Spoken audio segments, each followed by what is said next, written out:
The blizzard had been raging for 3 days, when Leora Hale finally collapsed at the gates of the Vane fortress, her bare feet numb beyond feeling, and her threadbare cloak offering no protection against the howling wind that cut through her bones like shards of ice.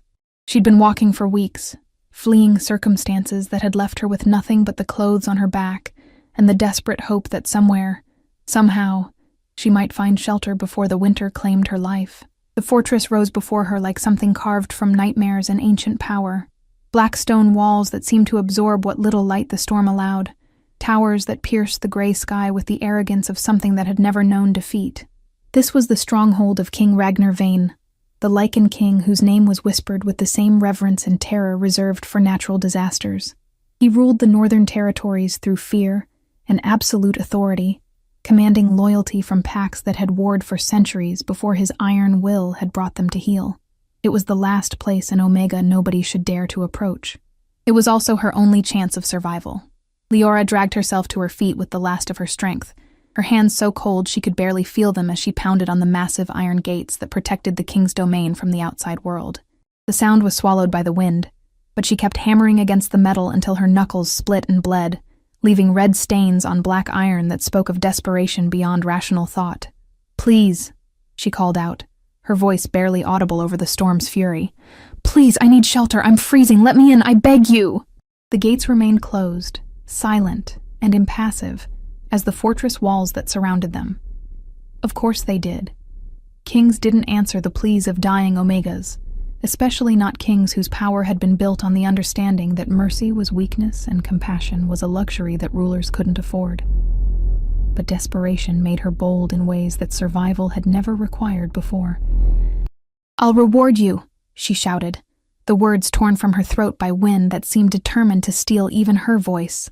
"Let me in, and I'll reward you. I'll work, I'll serve, I'll do whatever you require. Just please don't let me die out here like this." The promise was absurd.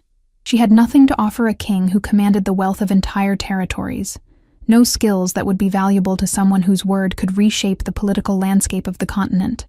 She was a homeless Omega, with no pack, no family, no resources beyond her own desperate willingness to trade anything for the chance to live through the night.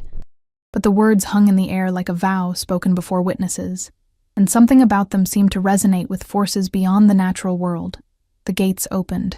Not slowly, not grudgingly, but with the smooth efficiency of machinery that had been waiting for exactly the right moment to respond. Leora stared through the gap in disbelief, hardly daring to believe that her impossible plea had somehow been answered by someone with the power to grant it. A figure emerged from the shadows beyond the gates, tall, powerfully built, moving with the predatory grace that marked all apex wolves. Even through the driving snow, she could see that he was everything the legends claimed. Broad shoulders that spoke of strength beyond ordinary limits, dark hair that seemed to absorb the storm's gray light, and pale eyes that held depths of controlled violence that had built an empire from the bones of his enemies. King Ragnar Vane stood before her, and Leora felt her remaining strength abandon her as the full weight of what was happening crashed over her consciousness. "You're freezing," he said, his voice carrying the kind of quiet authority that could command storms to cease or mountains to move. "And you've promised to reward me if I grant you shelter." "Yes," she whispered, hardly believing she was having this conversation with the most feared ruler in the Northern Territories. "Yes, Your Majesty. Whatever you require." "Whatever I require," he repeated, as if testing the weight of words that carried implications she couldn't begin to understand. "Interesting. Do you understand what you're offering, Omega?" "I'm offering anything that might convince you to let me live through this night," she replied honestly, too cold and exhausted to craft diplomatic lies. "I have nothing else to bargain with." King Ragnar studied her for a moment that stretched like eternity, his pale eyes seeming to catalog every detail of her desperate state, the blue tinge to her lips that spoke of advancing hypothermia, the torn clothing that provided no protection against the elements, the hollow look of someone who had been surviving on hope and willpower for longer than the human body could sustain. "Very well," he said finally. "I accept your offer. You may enter my stronghold and accept my protection, but understand that your promise creates a debt that will be paid in full, according to terms that I alone will determine." The words should have terrified her. Any rational person would have recognized that accepting undefined debt to the Lycan King was potentially worse than freezing to death in the snow.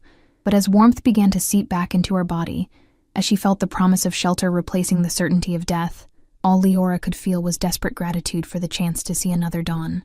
"Thank you," she breathed, stepping through the gates into a courtyard that felt like salvation itself.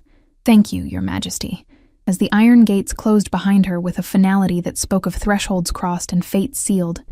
As she followed the most powerful man in the Northern Territories toward warmth and safety she'd never dared to hope for, Leora couldn't shake the feeling that her desperate promise had set in motion events that would change both their lives in ways neither could predict. She had offered to reward the king for his mercy. What she didn't understand was that her very presence was already reshaping everything about the man who had answered her plea, awakening instincts he'd thought were buried, stirring desires he'd learned to suppress, calling to something in his wolf that recognized her as more than just another desperate supplicant seeking royal favor. The debt she'd promised to pay was about to become far more complex than either of them had imagined. Before we begin, remember to subscribe to our channel and turn on notifications. Every day, a new story awaits you. Now, let us begin. The interior of the Vane Fortress was everything Leora had expected and nothing she'd prepared herself for. Corridors carved from black stone stretched in directions that seemed to defy architectural logic, lit by torches that cast dancing shadows on walls lined with tapestries depicting centuries of conquest and dominion. The air itself felt heavy with power, not just the political authority of absolute rule, but something more primal that made her Omega instincts hyper-aware of the predators that called this place home. King Ragnar led her through hallways that could have accommodated armies, past doorways that revealed chambers furnished with the kind of luxury that represented generations of accumulated wealth. But it was the silence that unsettled her most. Not the empty quiet of abandonment, but the watchful stillness of a place where every footstep was noted, every breath was catalogued, and every stranger was evaluated for their potential to disturb the careful order that kept chaos at bay. "You're shaking," the king observed as they stopped before a door that looked identical to dozens of others they'd passed. "I'm still cold," Leora replied, though she suspected her trembling had more to do with delayed shock than lingering effects of the blizzard. The reality of her situation was beginning to penetrate the desperate relief that had carried her through the first moments of salvation. She was alone in the stronghold of the most feared ruler in the continent, bound by a debt she didn't understand to a man whose mercy might prove more dangerous than the storm she'd escaped.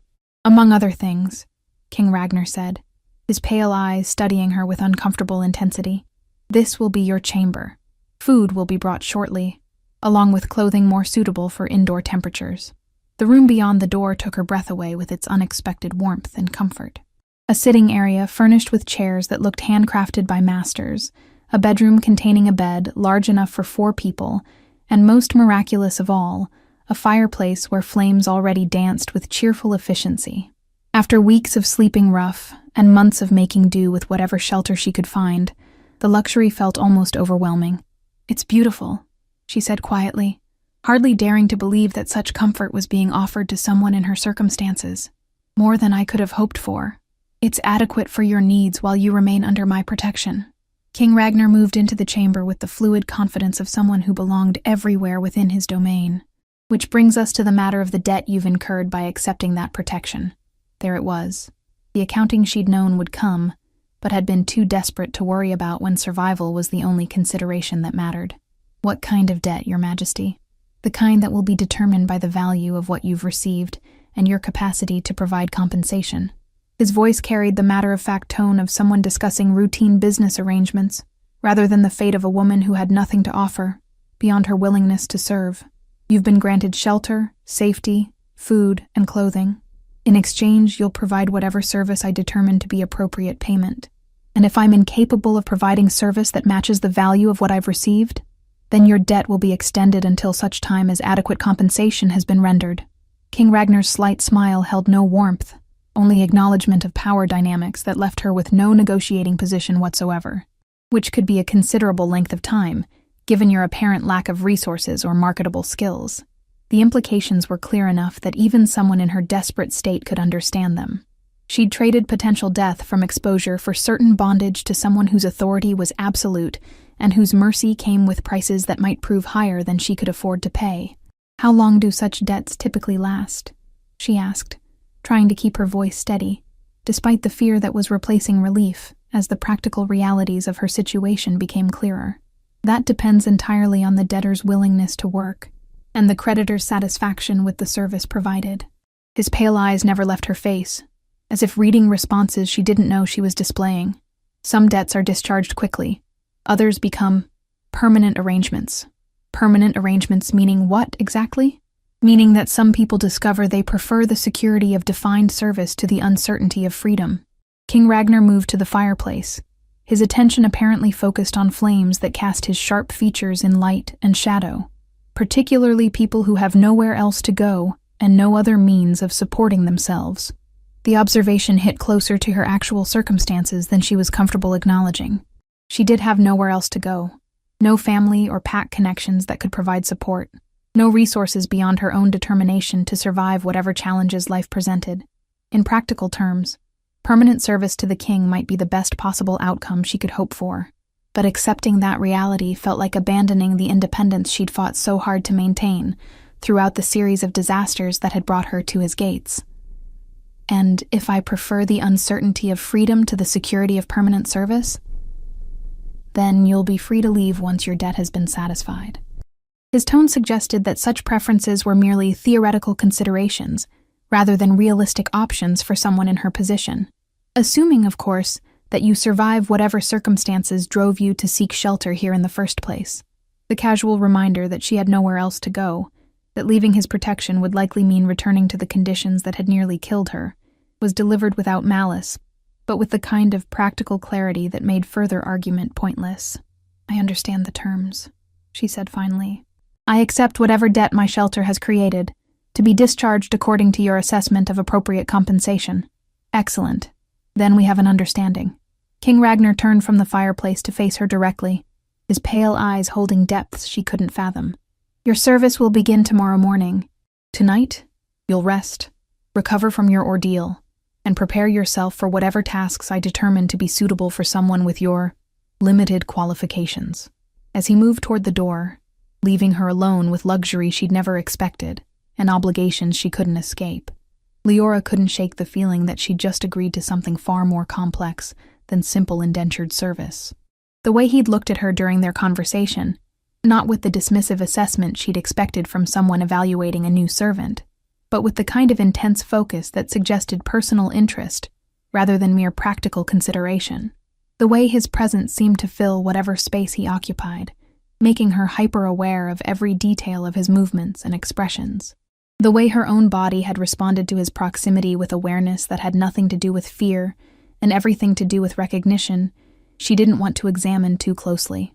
Most unsettling of all was the growing certainty that her desperate promise to reward him had awakened something in the king that simple gratitude couldn't satisfy. Whatever debt she'd incurred by accepting his protection, whatever service he intended to require as payment, she suspected it would involve far more than the routine domestic tasks typically assigned to palace servants.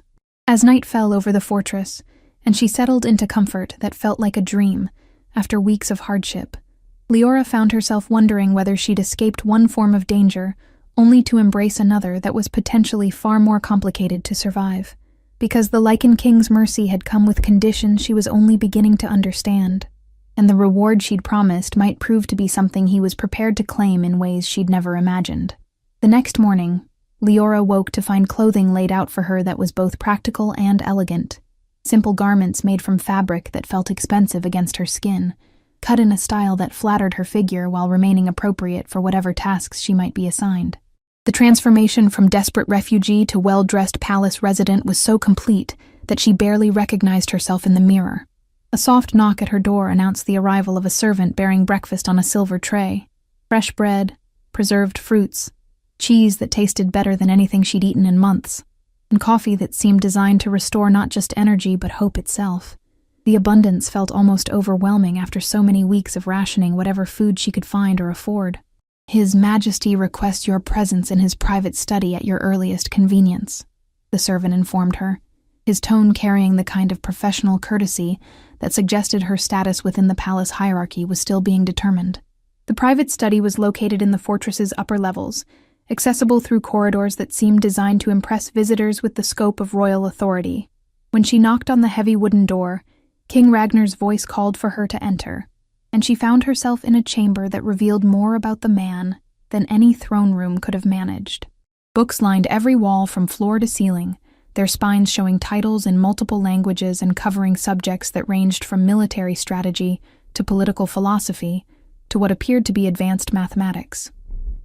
Maps covered a large table in the chamber's center, marked with notations that suggested active planning rather than historical reference. And behind a desk that looked carved from a single piece of ancient oak sat the king himself, reviewing documents that bore the seals of various territorial administrations. "Good morning," he said, without looking up from his papers. "I trust you slept well and found the accommodation satisfactory." "Very satisfactory, Your Majesty. More than I had any right to expect." "Expectations have nothing to do with it. You're under my protection, which means you're entitled to treatment appropriate for someone serving the crown." King Ragnar set aside his documents and gave her his full attention, his pale eyes studying her with the same intensity she remembered from the night before. "Today will determine exactly what form that service will take. I'm prepared to undertake whatever tasks you consider appropriate, Your Majesty." "Are you?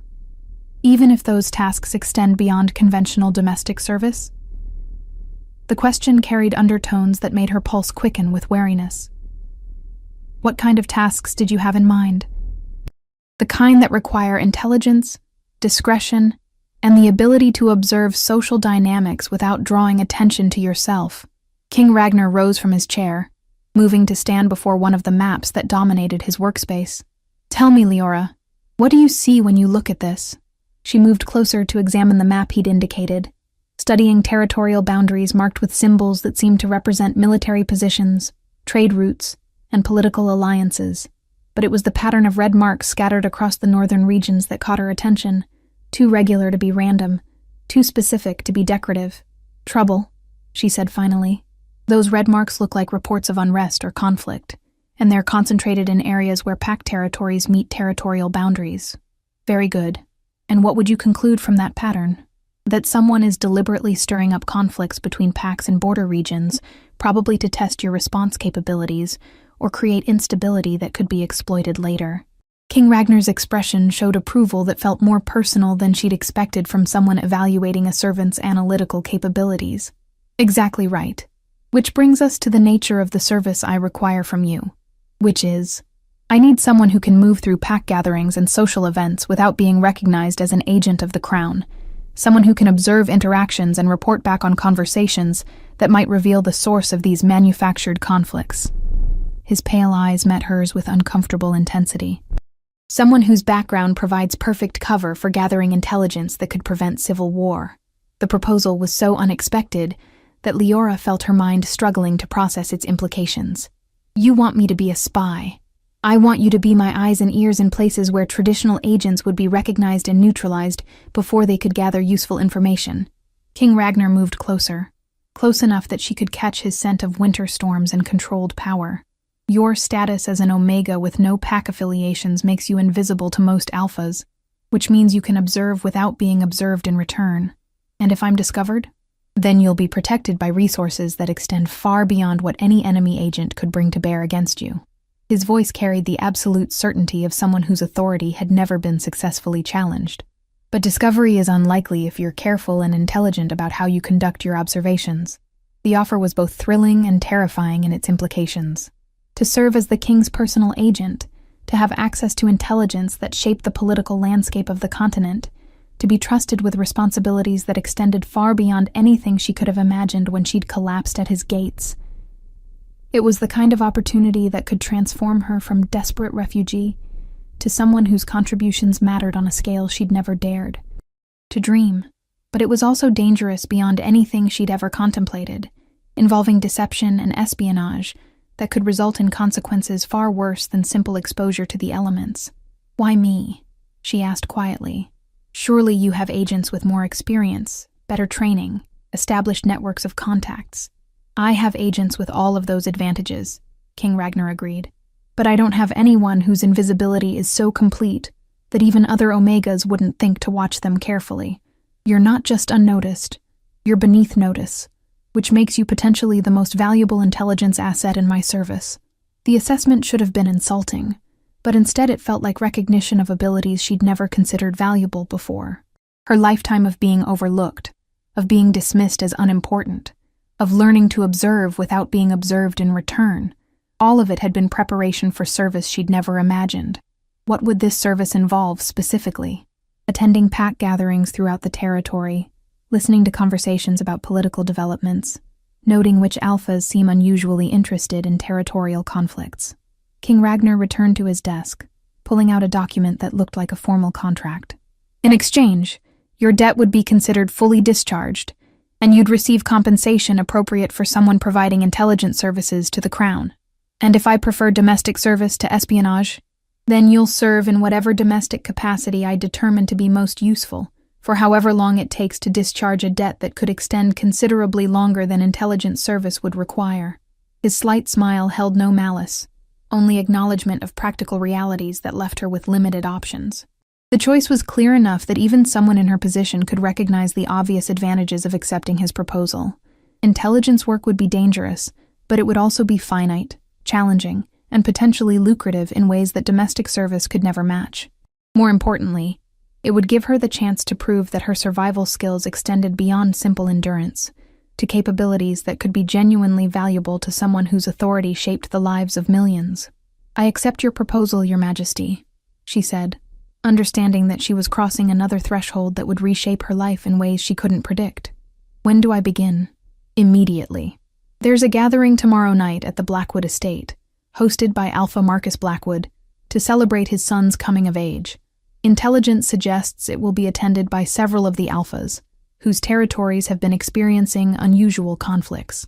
As King Ragnar handed her documents containing details about the gathering, about her cover story and the specific information he needed her to gather, Leora realized that her desperate promise to reward him had evolved into something unprecedented.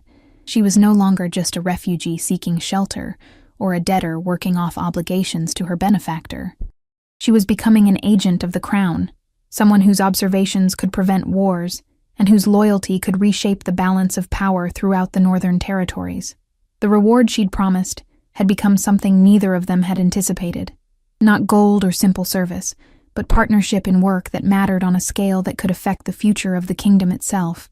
Whether she would prove capable of living up to that unexpected responsibility remained to be seen. But for the first time since her circumstances had collapsed into desperation, Leora felt like she was moving towards something that resembled a future, rather than simply trying to survive until tomorrow. The Blackwood estate sprawled across the hillside like something from a fever dream of wealth and power, its Gothic spires piercing the evening sky, while warm light spilled from hundreds of windows to paint the snow-covered grounds in golden patterns.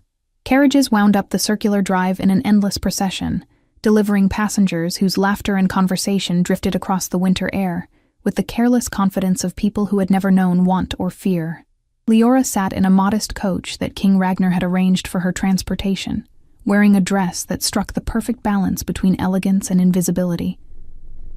The deep blue fabric was well made, but not ostentatious, the cut flattering, but not attention-grabbing, the overall effect designed to mark her as someone respectable enough to be present, but unremarkable enough to be ignored. "Remember," the king had told her during their final briefing that afternoon, "your goal is to observe, not to participate. Listen to conversations about territorial conflicts. Note which alphas seem unusually well-informed about incidents that should be outside their direct experience. And pay attention to anyone who expresses opinions that suggest prior knowledge of planned unrest." The instructions were clear enough, but as Leora watched the parade of powerful wolves entering the estate, she couldn't shake the feeling that she was about to step into a world where one mistake could have consequences extending far beyond her own safety. The Great Hall of the Blackwood estate was a symphony of controlled chaos, with hundreds of guests moving through spaces designed to accommodate crowds while creating intimate conversation areas where business could be conducted under the guise of social interaction. Pack hierarchies were on full display, alphas holding court at the center of attention clusters, betas facilitating conversations and managing practical arrangements, and omegas serving refreshments or providing the kind of decorative presence that spoke to their host's wealth and status. Leora accepted a glass of wine from a passing servant and positioned herself near one of the room's massive pillars, where she could observe without being observed, while remaining close enough to overhear conversations that might reveal useful intelligence. The incidents in the Eastern Territories have been remarkably convenient for certain political interests, she heard a woman saying to a small group of attentive listeners, almost as if someone wanted to create justification for increased military presence in those regions. Careful, Lady Voss, a male voice replied, with the kind of jovial warning that carried genuine caution beneath its surface humor. Speculation about political convenience can be misinterpreted as criticism of royal policy. Not criticism. Observation. There's a difference between noting patterns and questioning authority.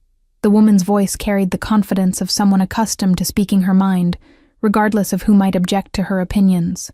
Though, I suppose that distinction matters less than one might hope when dealing with kings who prefer their subjects to avoid inconvenient observations. Leora moved closer, using the crowd's natural flow to position herself where she could see the speakers as well as hear them. Lady Voss appeared to be in her early 40s, elegant and sharp-eyed, with the bearing of someone who had earned her position through intelligence rather than inheritance. Her conversation partners included two men who radiated the predatory confidence that marked successful alphas, and a younger woman who listened with the focused attention of someone gathering information for later use.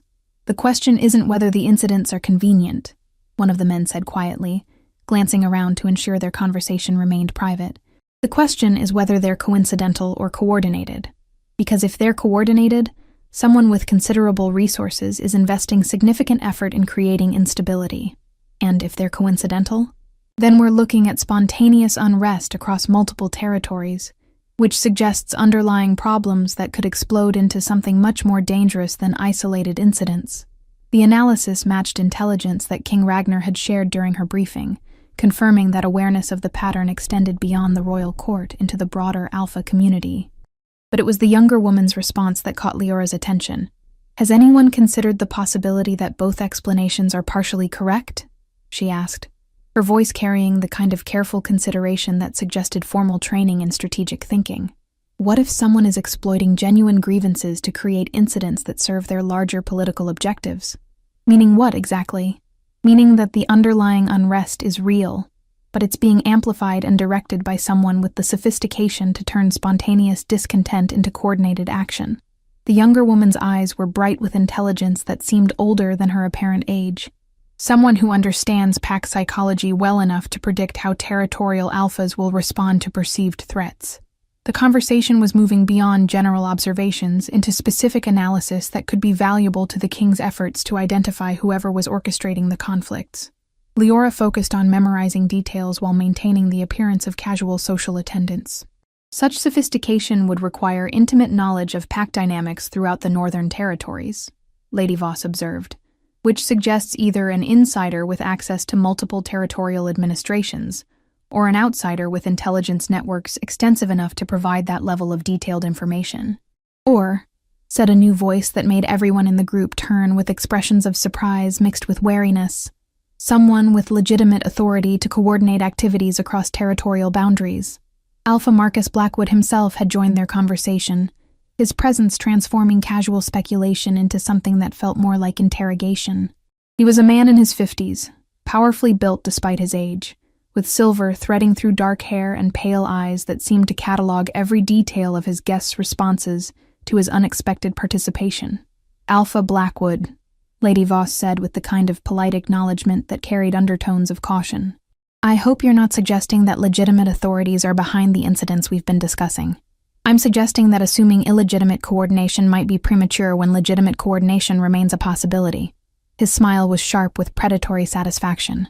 After all, maintaining stability sometimes requires actions that appear destabilizing to people who don't understand the larger strategic picture. The implication was clear enough that even Leora could recognize it as a warning. Whoever was orchestrating the incidents might have official sanction, which meant that investigating too aggressively could bring unwanted attention from authorities who preferred their activities to remain unexamined. Of course, the younger woman said carefully, though one might wonder why legitimate coordination would require the kind of secrecy that makes it appear illegitimate to outside observers. One might wonder about many things, Alpha Blackwood replied, his tone carrying the kind of gentle menace that suggested certain wonderings were healthier than others. But wise people limit their wondering to subjects that don't risk misunderstanding by authorities who value discretion. As the conversation dissolved into safer topics, pack politics, trade agreements, social gossip that carried no implications beyond immediate entertainment, Leora understood that she'd witnessed something significant. Alpha Blackwood's intervention hadn't been casual social participation.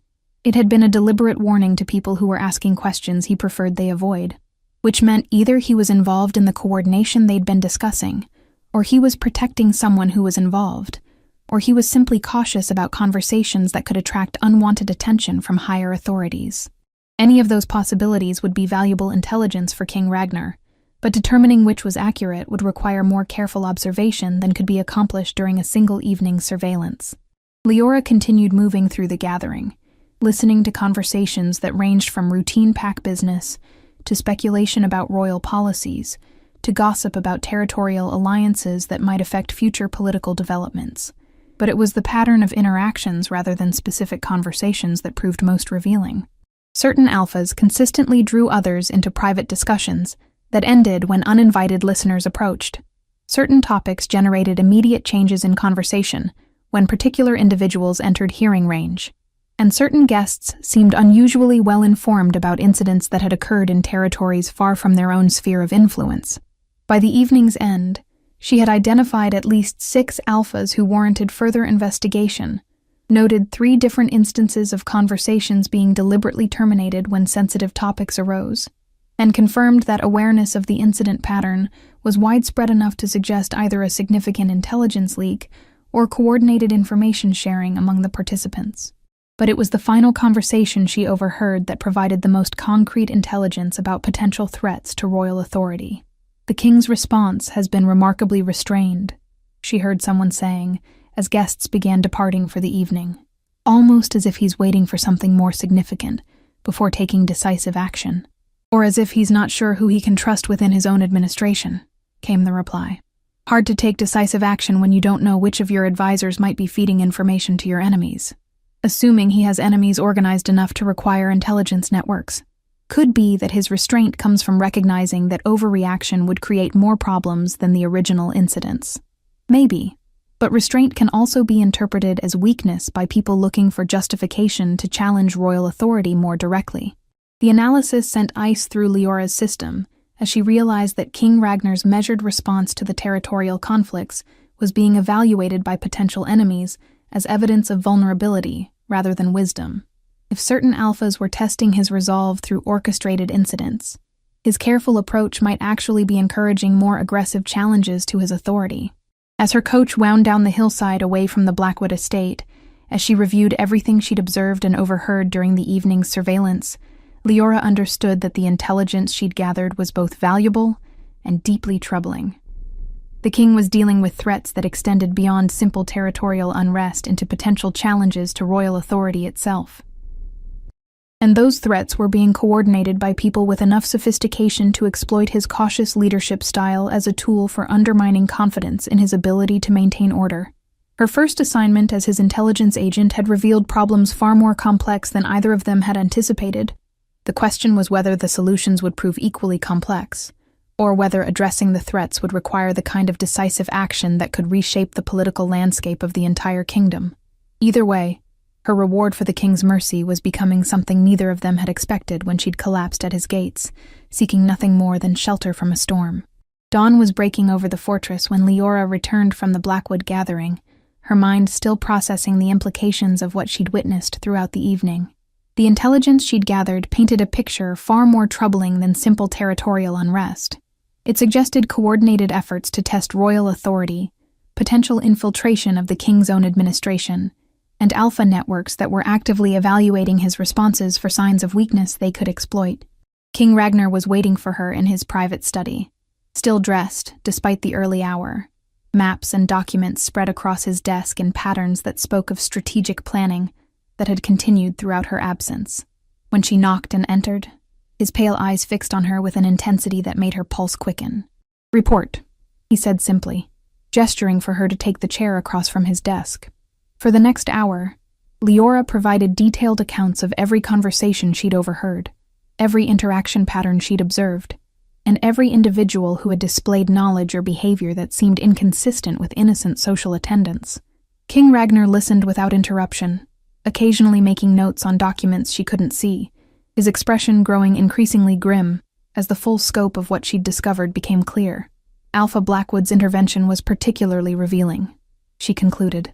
The way he warned against investigating too aggressively suggested either direct involvement or knowledge of who is involved, and the final conversation about your restrained response being interpreted as weakness that felt like evaluation by people preparing to escalate their challenges.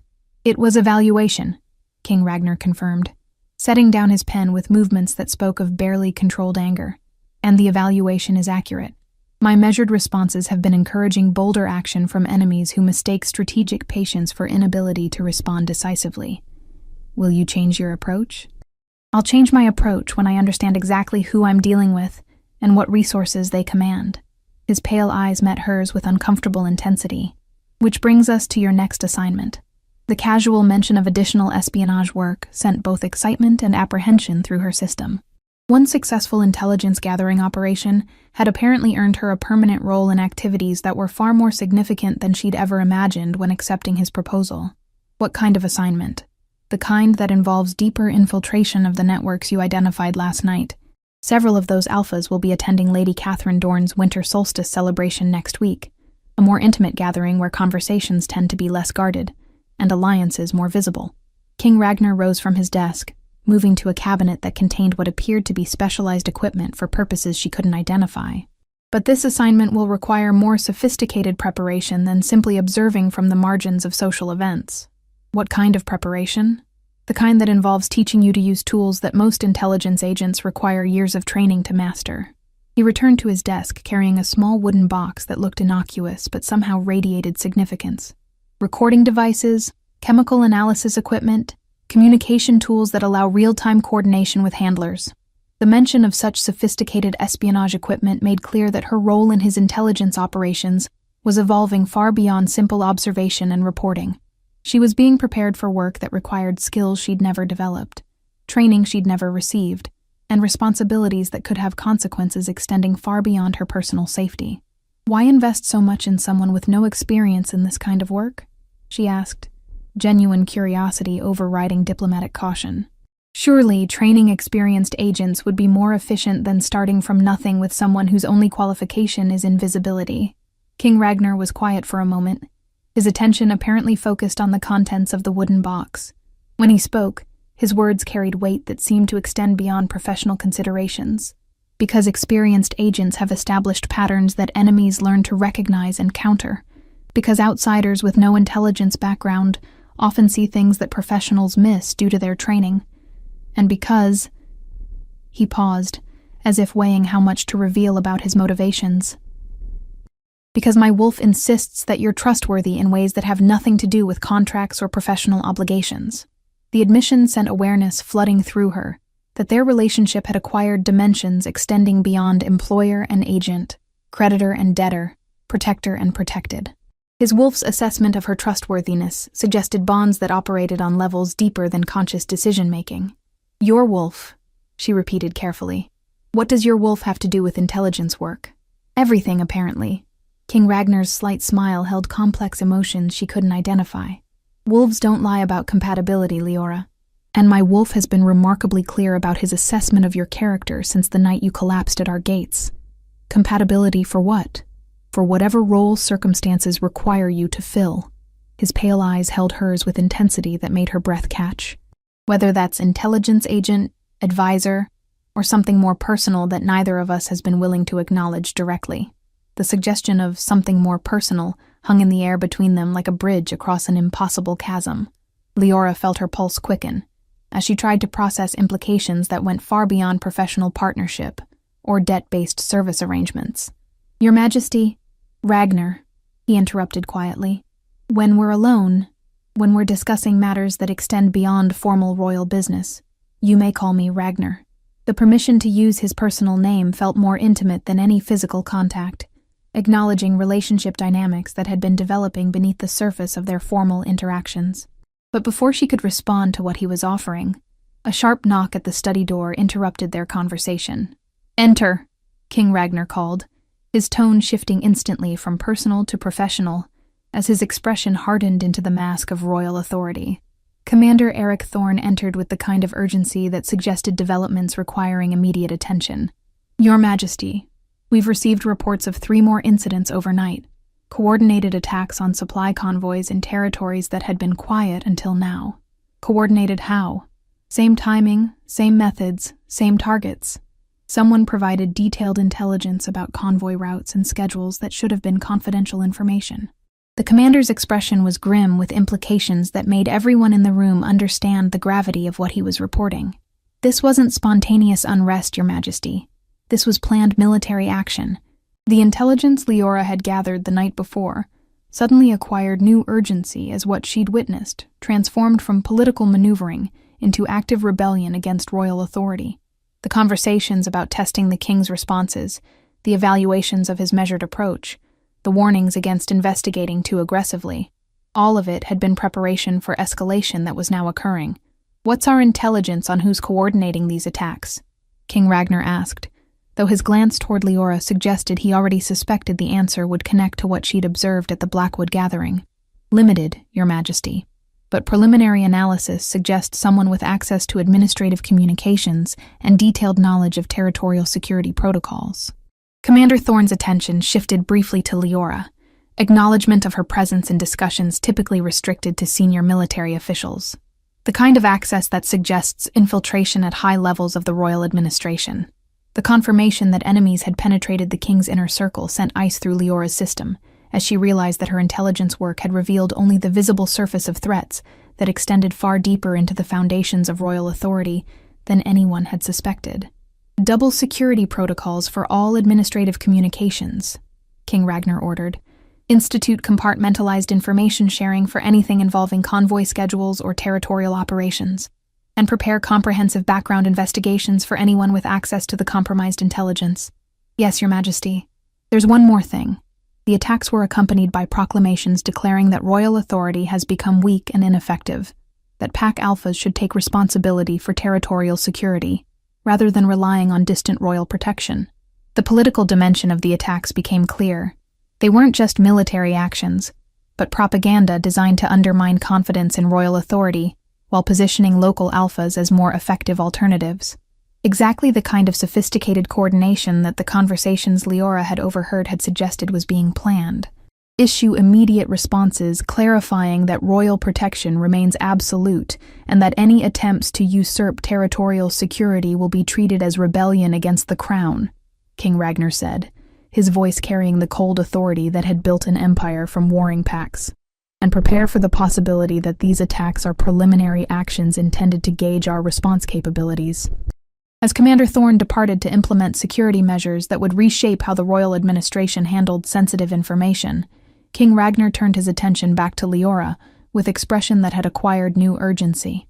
Your next assignment has become significantly more important, he said. The people orchestrating these attacks will be celebrating their success and planning their next moves. Lady Dorne's solstice gathering will likely provide opportunities to observe those celebrations and gather intelligence about future plans. What if they recognize me as an intelligence agent? Then you'll be protected by resources that can eliminate entire bloodlines if necessary. His voice carried the absolute certainty of someone whose authority had never been successfully challenged. But recognition is unlikely if you're careful about how you conduct your observations. As they spent the remainder of the morning reviewing equipment and techniques that would allow her to gather more detailed intelligence than simple observation could provide, Leora realized that her role in the king's operations had evolved far beyond what either of them had anticipated when she'd promised to reward his mercy. She was becoming his eyes and ears in places where royal authority was being actively challenged, someone whose intelligence could determine whether those challenges would be contained or whether they would explode into civil war that could reshape the political landscape of the entire continent. But more than that, she was becoming someone whose presence had awakened something in the king that extended beyond professional appreciation into territory that neither of them had been willing to acknowledge directly. As afternoon turned to evening, and her training continued, as she learned to use tools that could capture conversations from across rooms and analyze substances for signs of chemical manipulation, Leora couldn't shake the feeling that her desperate promise to reward King Ragnar's mercy had set in motion changes that would affect far more than her own survival. The reward was becoming something neither of them had expected. Not just intelligence that could preserve royal authority, but partnership that was reshaping both their lives in ways that extended far beyond the practical necessities of espionage and political survival. Whether those changes would lead to victory over the enemies threatening the kingdom, or whether they would create new complications that neither was prepared to handle, remained to be seen. But one thing was becoming increasingly clear.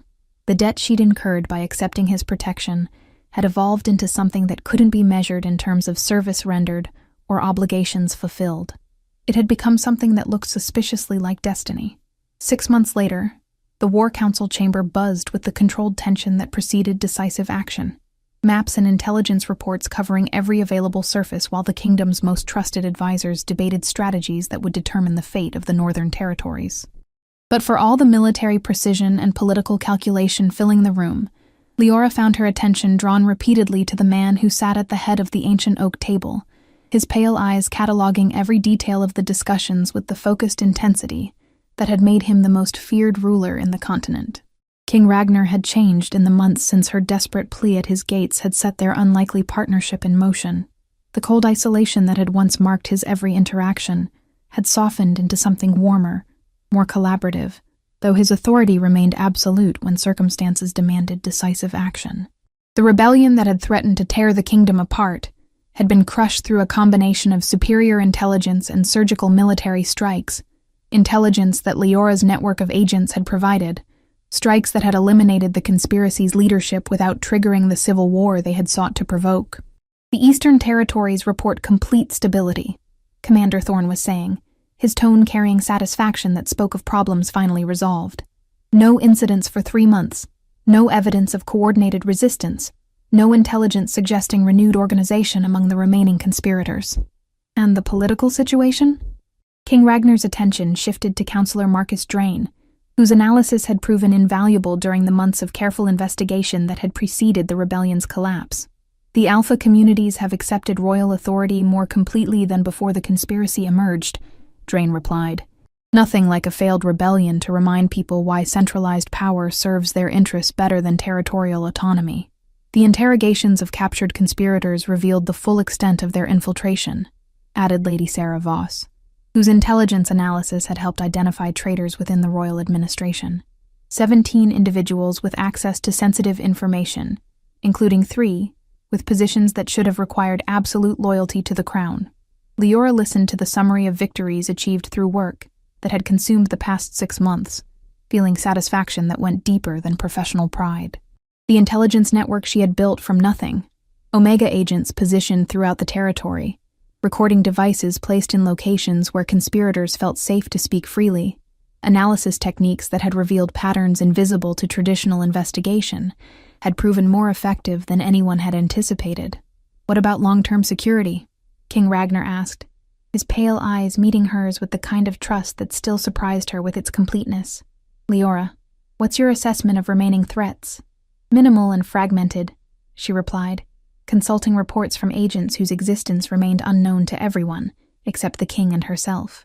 The conspiracy's appeal was based on perception of royal weakness, and our response demonstrated strength that exceeded anything they'd anticipated. The remaining malcontents lack leadership, resources, and popular support necessary for organized resistance. Recommendations for maintaining that stability? Continue the intelligence network at reduced scale. Focus on economic development programs that give Pact communities stake in royal success rather than resentment of royal authority, and maintain visible, but not oppressive royal presence in territories that were most affected by the conspiracy's activities. The recommendations reflected lessons learned through 6 months of discovering that effective governance required balancing strength with wisdom, authority with responsiveness to legitimate concerns that had made the conspiracy's propaganda initially attractive to wolves who felt abandoned by distant royal power.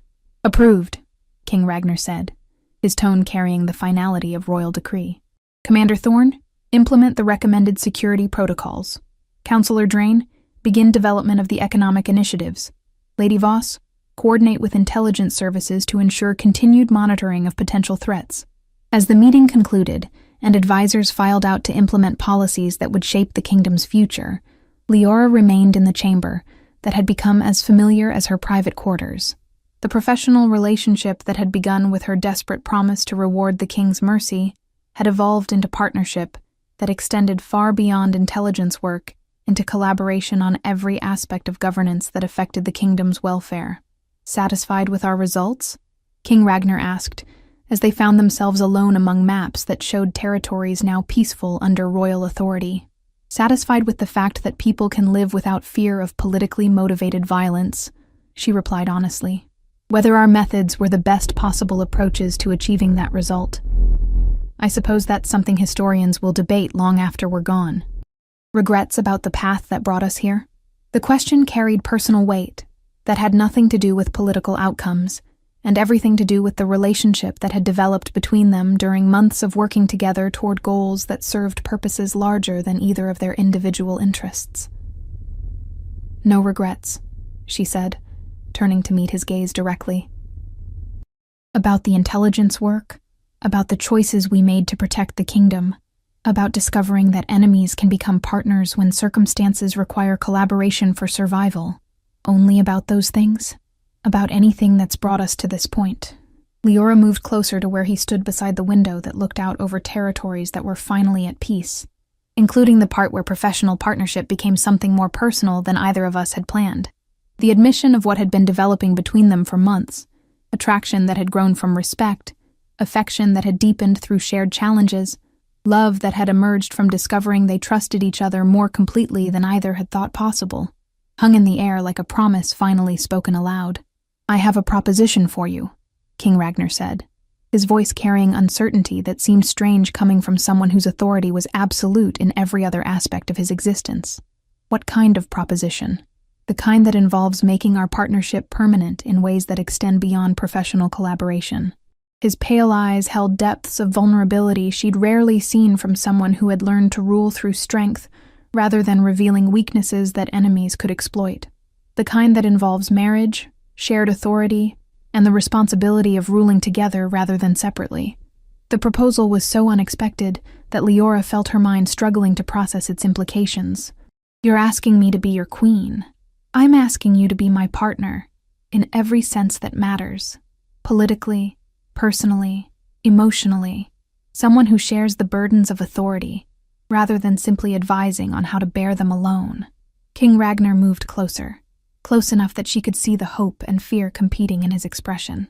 "The Omega who collapsed at my gates seeking shelter has become the person I trust more than anyone else in the kingdom.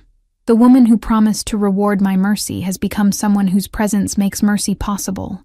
And if I'm not ready for the responsibilities that come with being queen, then you'll learn them the same way you learn to be an intelligence agent, through experience, training, and the support of someone who believes in your capabilities, even when you doubt them yourself." His hands found hers, fingers intertwining with careful tenderness. "Leora, you've already been functioning as my partner in everything that matters. Marriage would simply formalize what we've already become." The truth of his observation was undeniable.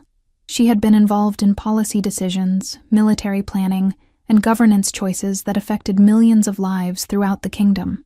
The transition from desperate refugee to unofficial co-ruler had happened so gradually that she'd barely noticed how completely her circumstances had transformed. What about the political implications of a king marrying someone with no royal bloodline, no territorial connections, no family alliances that could strengthen the crown? "The political implications are that I'm choosing my queen based on character, intelligence, and proven loyalty, rather than dynastic considerations that serve other people's interests instead of the kingdom's welfare." King Ragnar's smile was sharp with satisfaction that spoke of decisions made without regard for traditional expectations. Let the nobles adjust to the reality that royal marriages can be based on love and partnership rather than political convenience.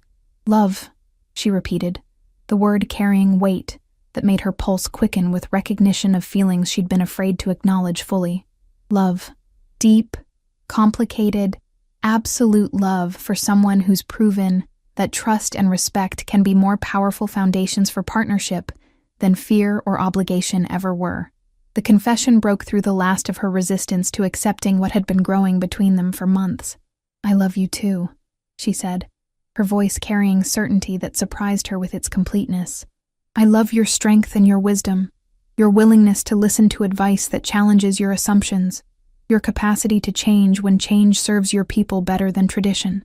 When he kissed her, it was with the desperate intensity of someone who had been restraining desire longer than was sustainable. But it was also gentle, reverent, acknowledging the precious nature of what they were claiming together. "Marry me," he said against her lips, his voice rough with emotion that had nothing to do with royal authority and everything to do with personal vulnerability. "Be my queen, my partner, my conscience and my strength." "Yes," she replied without hesitation, understanding that accepting his proposal meant stepping into a role she'd never imagined but felt prepared for, through months of discovering that leadership was something she could learn when circumstances required it. The announcement of their engagement sent shockwaves through the noble families who had expected the king to choose his queen from among their daughters, but the response from the broader population was overwhelmingly positive. The story of the dying Omega who had collapsed at the royal gates only to become the kingdom's most effective intelligence agent captured imaginations throughout the territory, becoming a symbol of hope that merit could triumph over circumstances. Their wedding 6 weeks later was both a celebration of personal love and a political statement about the kind of kingdom they intended to rule together, one where worth was measured by contribution rather than birth, where loyalty was earned rather than inherited, where the crown served the people rather than the other way around. As Queen Leora stood beside her king during the ceremony that bound them together officially as well as emotionally, she reflected on the chain of events that had brought them to this moment. Her desperate promise to reward his mercy had evolved into something neither could have anticipated. Not just personal love, but partnership in work that served purposes far greater than their individual happiness. The debt she'd incurred by accepting his protection had been paid in full through intelligence that had saved the kingdom from civil war. But the reward she'd promised had become something that would continue for the rest of their lives. Not service or compensation, but love freely given and gratefully received. The poor Omega girl who had begged for shelter had become a queen whose presence had transformed not just her own life, but the nature of royal authority itself. And the feared king who had answered her plea had discovered that mercy extended without expectation of return could create bonds stronger than any forged through fear or obligation. Together, they would rule a kingdom that valued compassion as much as strength, wisdom as much as authority, and love as much as loyalty. Because some promises once made reshape not just the lives of those who make them, but the world they were made to protect. And sometimes the greatest rewards are the ones that neither party dared to hope for, when desperation forced them to seek shelter in the mercy of strangers. If you enjoyed this story, a like or comment really helps. And if you wish to hear more tales like this one, make sure you subscribe so you never miss the next tale.